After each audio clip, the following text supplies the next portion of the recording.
আরেকটা শব্দ বাড়াইতেছি, যেখানে বসেই শুনবে, পরিপূর্ণ মনোযোগ দিয়ে শুনবে, কেননা এটা আল্লাহর আদেশ। ইদা কুরিয়াল কোরআন ফাসতামিউ, যখন কোরআন শুনো বা কোরআনী কথা শুনো, পরিপূর্ণ মনোযোগ দিয়ে শুনো। দ্বিতীয় আল্লাহর আদেশ হল আনসিতু, আমার আদেশ না, কিন্তু স্বয়ং আল্লাহর আদেশ। আনসিতু, পরিবেশটাকে বিলকুল নীরব রাখো, নির্জুম রাখো, বিলকুল চুপ। লাআল্লাকুম তুরহামুন, তাইলেই কিন্তু আল্লাহর দয়া আমাদের উপরে হবে, আর না হলে আল্লাহর দয়া হবে না। দয়ার বিপরীত একটা শব্দ আছে। আমরা ছোটবেলায় স্কুলে পড়ার সময় পরীক্ষায় আসতো বিপরীত শব্দ লেখো, মনে হয় আপনাদের আসতো না, ঠিক না? তো রহমতের বিপরীত কিন্তু কি? গজব। রহমতের বিপরীত কি? আল্লাহর গজব হবে। আর আল্লাহ এটাও বলছেন, গজব হলে ইদা গদিবতু লাআনতু, আমি যখন রাগান্বিত হই তো লানত দর্শন করি। ওয়াল্লানাতু তাবলুগু সাবআন মিনাল ওয়ালাদ, আর এই লানত কিন্তু 7 জেনারেশন পর্যন্ত পৌঁছবে। এই জন্য ভালো মতে বলতেছিলাম, পরিপূর্ণ মনোযোগ, পরিবেশটাকে বিলকুল নির্জুম, বিলকুল নীরব। কেননা শয়তান কিন্তু আমাদেরকে রহমত নিয়ে উঠতে দিবে না, কেননা শয়তান আমাদের কারণেই শয়তান, নাইলে ওর শয়তান হওয়ার সুযোগ ছিল না। যতদিন পর্যন্ত মানুষ আসে নাই ততদিন পর্যন্ত শয়তান শয়তান ছিল না। ওকে এক এক আকাশে এক এক বিশেষ নামে ডাকা হতো। নামগুলো যদিও আরবিতে ওলামা বুঝবে। প্রথম আকাশে ওকে আবেদ ডাকা হতো, আবেদ। তারপরেরটায় ডাকা হতো জাহেদ, তারপরেরটায় ডাকা হতো ওয়ালি, তারপরেরটায় ডাকা হতো তাকি, তারপরেরটায় ডাকা হতো আরেফ, তারপরেরটায় ডাকা হতো খাজেন, আর সপ্তম আকাশে ডাকা হতো আযাযীল, সবচেয়ে সম্মানিত। কিন্তু আমরা আসার কারণেই ও বিতাড়িত, আমরা আসার কারণেই ও বিতাড়িত। আর একদিন 2 দিনের জন্য না, চিরদিনের জন্য বিতাড়িত। 7টা নামে ডাকা হতো, সব দুলিশ্বাস। ইবাদত ছিল 1,85,000 বছর, এটাও দুলিশ্বাস। শুধু ইবাদত ছিল না, তাইলে আর ওয়াজ হবে না, এটা বলতে গেলে এটা দিয়ে শেষ হয়ে যাবে। আরশের তওয়াফ করছে 30,000 বছর, ফেরেশতাদেরকে ওয়াজ করছে 13,000 বছর। বিদায় ও চাবে না আমরা আজকে রহমত নিয়ে উঠি। আর রহমত মিললে কি মিলবে এটাও আল্লাহ বলে দিছে। রহমত যদি মিলে আজকে, এদের সবচেয়ে বড় একটা মালা মিলবে, মালা। সেই মালাটার নাম হলো মাগফিরাতের মালা। সর্বশেষ বলা হবে ইরজিউ মাগফুরান লাক, যাও তোমাদের গুনাহ মাফ। ওইটা শয়তো শয় কি করা। এই জন্য আবারও বলতেছি, ডাইনে বামে কোথাও আওয়াজ হবে না। তাইলে কিন্তু যা বুঝাইতে চাইতেছি তা বুঝাইতে পারবো না।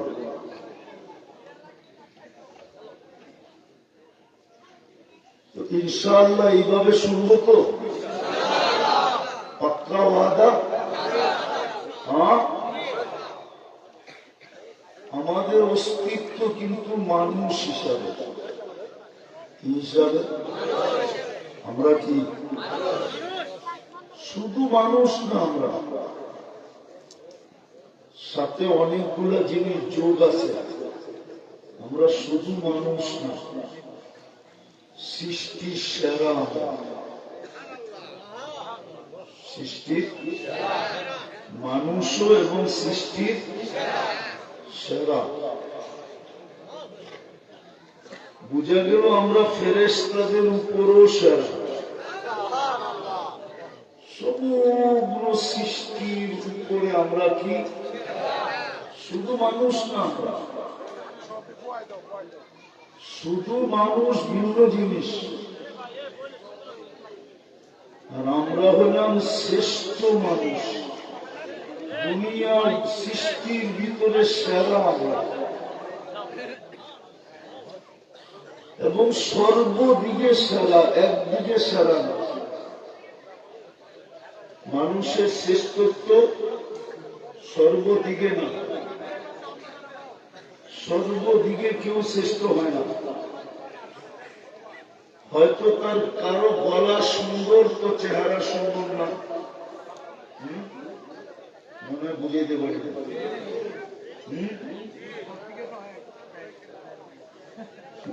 কারো গলা সুন্দর তো চেহারা, কারো চেহারা সুন্দর তো গলা। এই জন্য দেখবেন বেশি শিক্ষিত মানুষের হাতের লেখা সুন্দর না। এই জন্য ডাক্তারদের লেখা সবাই বোঝে না। ডাক্তারদের লেখা সবাই বোঝে না কি, অথচ লেখছে কিন্তু ইংরেজিতে, ঠিক না? কিন্তু সবাই, কেননা বেশি শিক্ষিত তো, এই জন্য ওর লেখা কিনা সুন্দর না। তো আমরা সেরা, সর্বদিকে সেরা। আমরা কোন দিকে সেরা? সর্বদিকে সেরা। আমি কোরআন দিয়ে দুই চারটা প্রমাণ দিব, হাদিস দিয়ে দিব। মানুষ সৃষ্টির সেরা, চেহারার দিক দিয়েও সেরা। নাইলে মিশরের মেয়েদের কথা সত্য হতো। ইসুফ আলাইহিস সালামের রূপ দেখা বলছিল, মা হাসা লিল্লাহি হাযা বাশার ইন হাযা ইল্লা মালাকুল কারীম। এটা মানুষ না, এটা ফেরেশতা। মানুষ এত সুন্দর হয় কি করে? আল্লাহ বলে ফেরেশতা এত সুন্দর হয় না, মানুষই এত সুন্দর হয়। কেন? আল্লাহ জবাব দিতেছে, ফেরেশতা দুই অক্ষরে তৈরি, আর তুমি মানুষ আমার কুদরতি হাতে তৈরি। বলেন হাতেরটা সুন্দর হয় না, হুকুমেরটা সুন্দর হয়? হ্যাঁ, মানুষ রূপের দিক দিয়েও সেরা, ঠিক না? মানুষ গঠনের দিক দিয়েও সেরা। কিসের দিক দিয়ে? গঠন বুঝেন? আকৃতি, আকৃতির দিক দিয়েও মানুষ সৃষ্টির ভিতরে কি? আল্লাহ চার কসম কেন খাইতেন? আল্লাহ চার কসম খাইতেছেন, ওয়াহাদাল বালাদিল আমিন।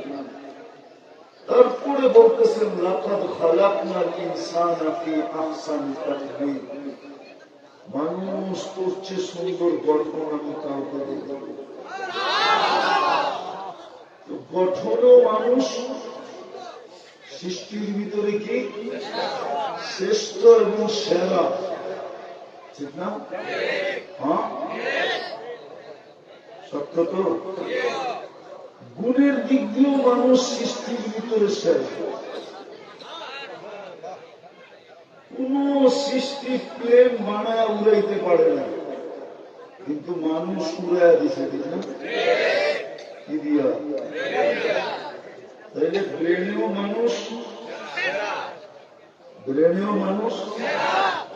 বুদ্ধিতেও মানুষ।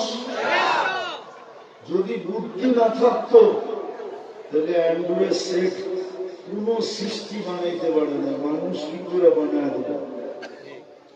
তার নাই, সার নাই, কিচ্ছু নাই, ঠিক না? তাহলে বুদ্ধি তো মানুষ, আবার বিদ্যা তো মানুষ সেরা।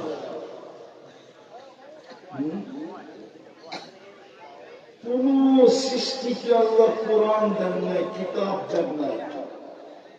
কোরআন কাদেরকে দিছে? আমাদেরকে দিছে, ঠিক না? আমাদেরকে কি দিছে? কোরআন চিনেন কি? আল্লাহ। এইভাবে বলতে পারেন যে আল্লাহ আমার সাথে কথা বলে, এটার নাম হলো কালামুল্লাহ। আল্লাহ কথা বলে কে? তার সাথে? আপনার আর আমার সাথে। কে কথা বলে? তাইলে বিদ্যার দিক দিয়েও আমরা,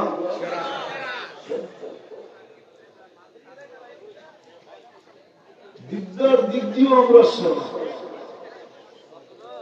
যখন সর্বদিকে সেরা, তো আর দুনিয়ার আধিপত্য দিবেন তো দিবেন কাকে? আল্লাহ দুনিয়ার আধিপত্যটাও আমাদেরকে দিলেন। কোরআন বলে হুয়াল্লাযী খালাকা লাকুম মা ফিল আরদি জামিআ। আল্লাহ বলে জমিনে যা কিছু দেখো সমস্ত কিছু আমি তোমাদেরকে দিলাম। তোমরা সর্বদিক দিয়ে কি সেরা? তোমাদেরকে দিব না তো কাকে দিব? সব আমাদেরকে উঠে দিয়ে দিছে। শুধু দুনিয়া দেন না, দুনিয়া তো অল্প দিনের জিনিস। কোরআন বলে কুল্লু মান আলাইহা ফান। একদিন আসবে, দুনিয়া থাকবে না। এই ক্ষণস্থায়ী জিনিসটা দিয়া শ্রেষ্ঠত্বের তেমন একটা প্রমাণ হইল না, হইল নাকি? না মনে হয় বুঝাইতে পারবে। তেমন একটা শ্রেষ্ঠত্বের প্রমাণ যদিও বলল সব দুনিয়া তোমাদেরকে দিলাম। আল্লাহকে প্রশ্ন করতে পারি, দিলেন তো ঠিক আছে, কিন্তু এটা তো 2 দিন পরে শেষ হয়ে যাবে না? শেষ হবে না? কিয়ামতে শেষ হয়ে যাবে না? ঠিক না? এটা কেমন শ্রেষ্ঠত্বের প্রমাণ হলো? তারপরে আল্লাহ বলতেছে ঠিক আছে, দুনিয়া যখন দিলাম তো আখিরাত তোমাদেরকে দিলাম। ক্ষণস্থায়ীও দিলাম, চিরস্থায়ীও দিলাম। এইবার শ্রেষ্ঠত্ব ভালো মতে ফুটা উঠছে, ঠিক না? একটা উদাহরণ দিলে বুঝবেন কিনা জানি না। গতকালকে কিবার গেছে? হ্যাঁ, জুমার নামাজ পড়ছেন তো? হ্যাঁ, না মনে হয় সবাই পড়ে না। না, আরে না, যুবকরা সবাই পড়ে না জুমার নামাজ। অনেকের চেহারা বলে পড়ে না। রাগ হয়ে গেল মনে হয়। কেননা জুমার নামাজ যারা পাবন্দির সাথে পড়ে ওদের চেহারা একটা সিল থাকে। অনেকের চেহারায় এই সিলটা নাই। হ্যাঁ হ্যাঁ, ওলামা মানবে না মনে হয় আমার কথা।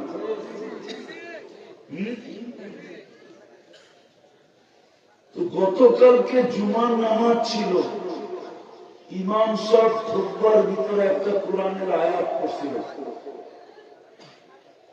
ইন্নাল্লাহা ওয়া মালাইকাতাহু ইউসাল্লুনা আলান নবী ইয়া আইয়ুহাল্লাযীনা আমানু সাল্লু আলাইহি ওয়া সাল্লিমু।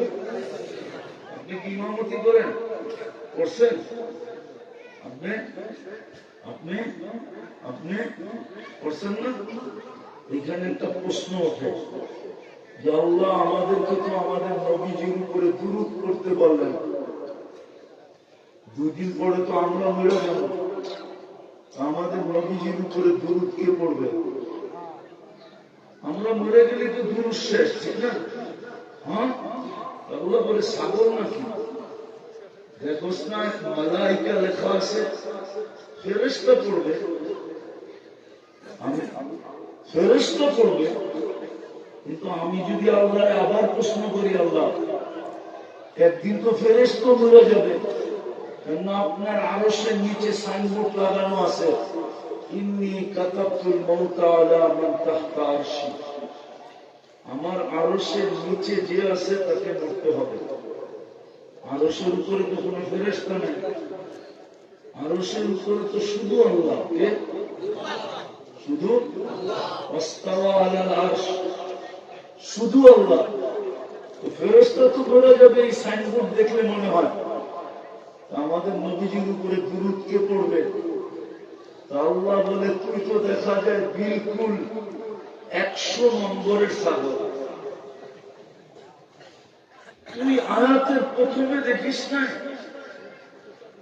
ইন্নাল্লাহ, আমি আল্লাহ পড়ব, আমি তো চিরঞ্জীব, আমি তো বন্ধুর উপরে দুরূদ পড়তেছিলাম, পড়তেছি এবং পড়তে থাকবো, কেন আমি তো চিরঞ্জীব, কখনো মরবো না, আমার তো মৌত নাই, হাই লা ইয়ামুত। তো আমি আমার বন্ধুর দুরূদও কখনো বন্ধ হতে দিব না। আমরাও একটু আগে প্রশ্ন উঠাইলাম, আল্লাহ দুনিয়া তো দিয়ে দিলেন আমাদেরকে, কিন্তু এটা তো ক্ষণস্থায়ী, এটা দিয়ে শ্রেষ্ঠত্বের প্রমাণ হলো কি?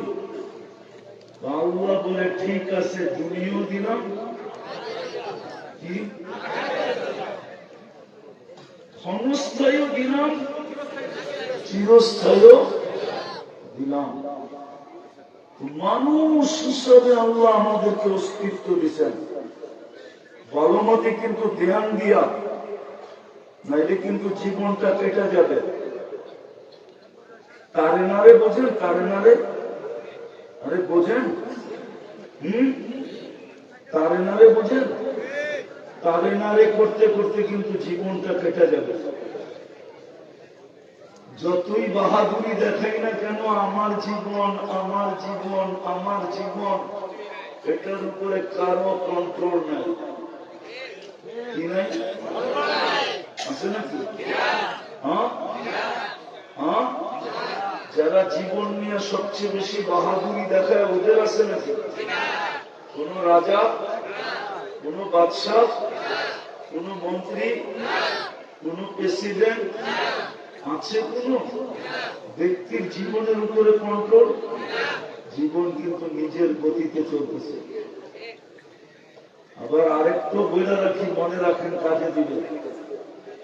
দুনিয়া যতই শিক্ষিত হোক না কেন, আর যতই উন্নত হোক না কেন, আর যতই টেকনোলজি সমৃদ্ধ হোক না কেন, যতই প্রযুক্তি সমৃদ্ধ হোক না কেন, যতই বিজ্ঞানের স্লোগান দেখ না কেন, সত্য এটাই, কার জীবন কখন শেষ হবে কেউ জানে না। এটা জানার কোন সিস্টেমই আল্লাহ রাখে না। বিদায় চলে কিন্তু যেতে হবে, থাকার সুযোগ এখানে নাই, ছিল না, আর কোনদিন থাকার সুযোগ হবেও না।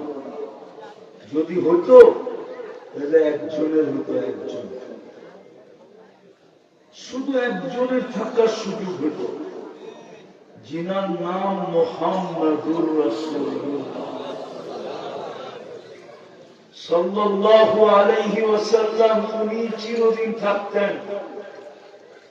এই জন্য কবি বড় জোর গলায় স্লোগান দিতেছেন, লাউ কানাতিদ দুনিয়া মুখাল্লাদা, যদি দুনিয়া চিরদিন কারোর জন্য হতো, মা মাতা মুহাম্মাদ, তাইলে মুহাম্মাদুর রাসূলুল্লাহ দুনিয়া থেকে যেত, বিদায় চলে যেতে হবে। কিন্তু ইচ্ছা স্বাধীনতা দিচ্ছেন বিদায়, যেমন খুশি তেমন চলতে পারে। ভালো মতে বোঝো যুবক, নাইলে যৌবন দিবে আল্লাহ, আর তুমি তাফালিং করবে ইচ্ছা মতো।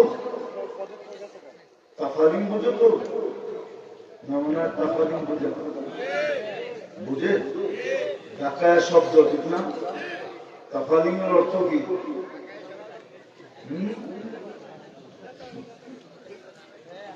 তাফালিং এর অর্থ কি? বাপ দেখায়া চলবা তুমি। যৌবন দিছে কে? আর বাপ দেখায়া চলে কে? আমি, ঠিক না? ইচ্ছা স্বাধীনতা দিছে বিদায়, যেমন খুশি তেমন চলতে পারো। আর নাইলে যৌবন আল্লাহ, অস্তিত্ব আল্লাহ। গ্রাম্য ভাষায় বলতেছি, সারাদিন নুন খাও তুমি আর আমি আল্লাহ, আর বেটাগিরি দেখায়া চলবা তুমি, বাপ দেখায়া চলবা তুমি, আর আমি, নারী আর পুরুষ, যুবক আর বৃদ্ধ,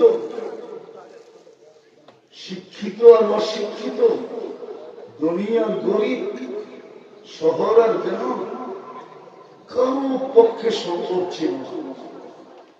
প্রমাণ এই জমিনটা, এটার প্রমাণ। আমাদের দুনিয়াটা ভাসমান, পুরাটা দুনিয়া সৌরজগতে কি বিশ্বাস হয় না? সৌরজগতে এটা কি ভাসমান। আমাদের দুনিয়াটা সৌরজগতে ভাসমান।